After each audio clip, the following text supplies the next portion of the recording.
We are probably one of the last generations of Homo sapiens. Within a century or two, Earth will be dominated by entities that are more different from us than we are different from Neanderthals or from chimpanzees. Because in the coming generations, we will learn how to engineer bodies and brains and minds. These will be the main products of the economy, of the 21st century economy. Not textiles and vehicles and weapons, but bodies and brains and minds.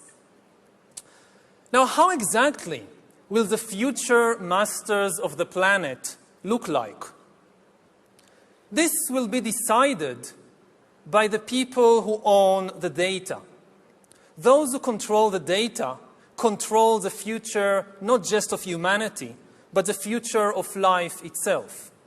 Because today, data is the most important asset in the world.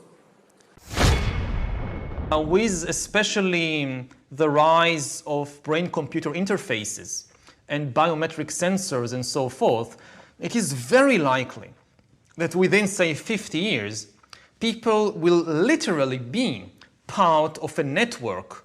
All the bodies, all the brains would be connected together to a network, and you won't be able to survive if you're disconnected from the net, because your own body parts, your own immune system, perhaps depends on being constantly connected to the colony, to the network.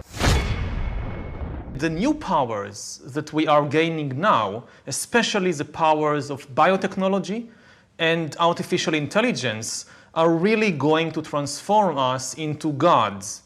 And I don't mean this as a kind of literary metaphor. I mean it in a literal sense, that humans are acquiring divine abilities, especially the ability to create and to design life. Start combining organic and inorganic stuff. So direct brain-computer interfaces, replacing organic hands with bionic hands, adding to the body a second immune system, which is not organic but an inorganic immune system, made up of millions of tiny nanorobots inside your body that diagnose cancer and eliminate all kinds of diseases and so forth. I mean, COVID it accelerates the process of digitalization and automatization.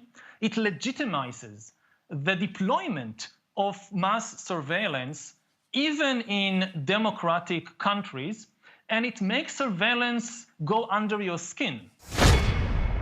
Just imagine the situation when everybody goes around all the time with some biometric bracelet or other device that constantly monitors what's happening inside your body. So the moment your body temperature starts rising, or there are other signs that something is wrong, the health authority knows that you're sick and you're isolated, and that's it. That's the end of the epidemic. If we had such a system today, there won't be COVID. The same system that can know if I just got COVID or I have the flu can also know if I'm angry or if I'm bored or if I'm happy. The really big story of our time is the emerging ability to hack human beings. To hack a human being means that you have so much data on that person and so much computing power that you can know that person better than they know themselves. And then you can predict their behavior and manipulate them. You know, dictators throughout history dreamt about having such a power, but they didn't have the technology. Stalin couldn't follow every Soviet citizen 24 hours a day and know what he or she is thinking and feeling.